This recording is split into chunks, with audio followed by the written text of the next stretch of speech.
Describe a special occasion in your life.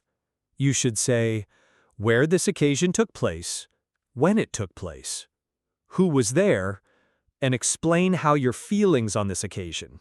Well, I'd like to talk about my birthday party, which was quite special for me. It took place at my house last year in August. My parents decorated the living room with balloons and a big cake on the table. The party was not very big, but it was very meaningful to me. The people who were there included my family members and some of my close friends.